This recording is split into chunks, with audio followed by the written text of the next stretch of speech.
Yasujiro Ozu's 1960 film, Late Autumn, is best classified as a family drama, revolving around a few friends of a deceased man trying to set up a marriage for his daughter while admiring his widow. Complementing its relatively simplistic storyline, the setup of the film is also quite subdued. Instead of flashy music or lighting, Ozu employs specific framing and setup of camera angles to emphasize the internal emotions and intent of the various characters.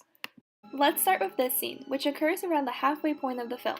Starting from a long shot of the three men, the focus is immediately placed on them, with the walls of the bar creating an artificial frame that limits the width of the screen. The synchronous actions of the two men on the left hint at the layout of the conversation that is to occur.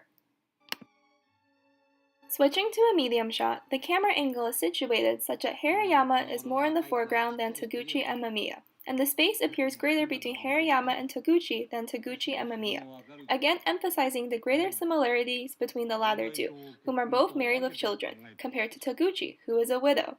As the conversation continues, successive shot reverse shots are employed, which is a consistent technique used in this film during conversations between characters to emphasize each character in the scene, focusing the viewer on each character and their specific dialogue and expressions. It is specifically interesting here that in these shot reverse shots, while Hirayama is in his own frame, Taguchi and Mamiya are consistently shown together, emphasizing the two as one entity in this conversation.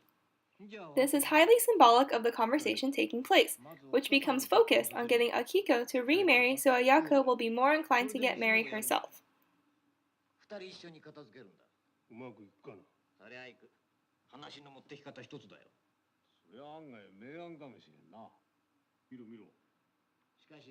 The 2 versus 1 setup of the shot reverse shots highlights the differing opinions of the men on the situation, and emphasizes the gang-up tactic Taguchi and Mamiya are employing against Harayama and wanting him to be this new groom.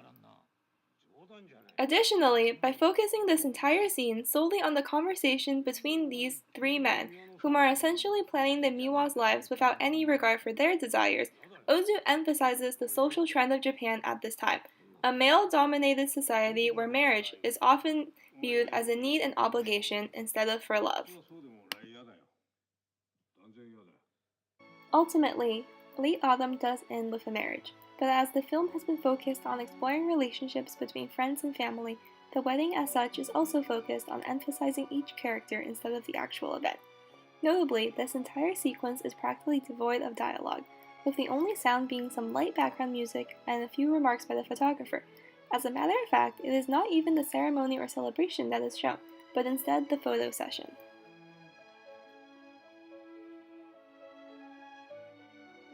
Once again, solo frames of characters are used, pausing on each to fully encompass the emotions each is displaying. In particular, notice that all of the older generation are much more subdued, looking quite serious for a wedding, while Yuriko is the only one outwardly expressing joy.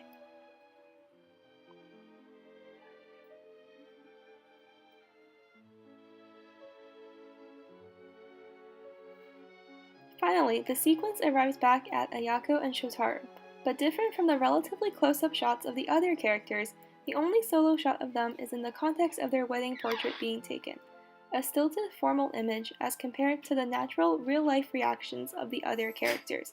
The contrast of shot setup is symbolic of Ayako's reasons for entering in this marriage, which are largely due to feelings of obligation and likely continued reluctance to leave her mother behind. Therefore, it is telling that Ozu chooses not to show an actual wedding celebration or interactions between the couple, but instead the highly formalized setup of a photography session with a jarring cut to the transition scene. Ultimately, although the driving force of the film, the desire of both Akiko and the friends to see Ayako married, is resolved, lingering questions of love versus marriage and generational obligations still remain.